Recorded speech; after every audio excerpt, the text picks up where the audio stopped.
Une fois que les joueurs sont prêts, on va mettre en jeu la tuile entrée du donjon. Les joueurs vont placer leurs pions sur cette case-là et on va pouvoir commencer l'exploration du donjon. Le donjon est composé d'un certain nombre de tuiles où chaque tuile est une salle. Donc au cours de leur déplacement, les joueurs vont piocher la tuile, la mettre en jeu et entrer dans la salle. Donc, ce qui va permettre d'avoir à chaque partie un donjon différent car le tirage sera différent. Les joueurs vont donc explorer le donjon, soit ensemble, soit séparément, selon leur stratégie. Et ils vont pouvoir explorer le donjon jusqu'à la découverte de la tuile arbre de vie. Une fois que la tuile arbre de vie entre en jeu, on va piocher une carte code.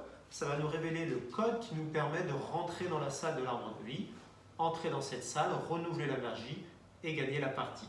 Donc le code est composé d'un 3 statuettes qu'on va pouvoir découvrir au cours de leur exploration.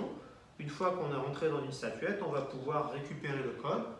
Quand on croise un joueur, on peut partager avec lui le code ou pas, selon notre stratégie de jeu.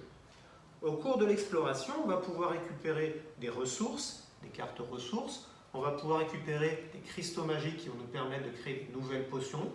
Et on va surtout rencontrer des démons.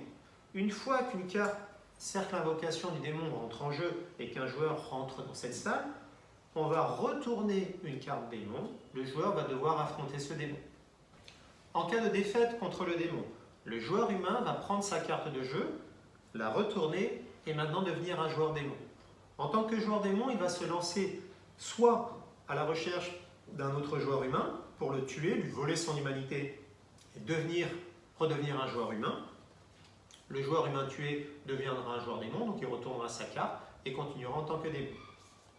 Soit il décide de rester dans le camp des démons, il va continuer l'exploration du donjon, réunir les éléments du code, entrer dans la salle de l'arbre de vie avant un joueur humain, détruire l'arbre de vie et marquer la victoire des démons. Quand un joueur démon attaque un autre joueur humain et qu'il perd, il va cesser d'être un démon et il va incarner la mort. Il va donc placer la carte La Mort sur son plateau de jeu et il va incarner donc la mort. Le rôle de la mort pendant le jeu est simplement d'éliminer toute présence dans le donjon. Donc il va devoir tuer tous les joueurs humains et tous les joueurs démons. À chaque fois qu'il va tuer un joueur, le joueur va cesser d'être un joueur humain ou démon et devenir la mort.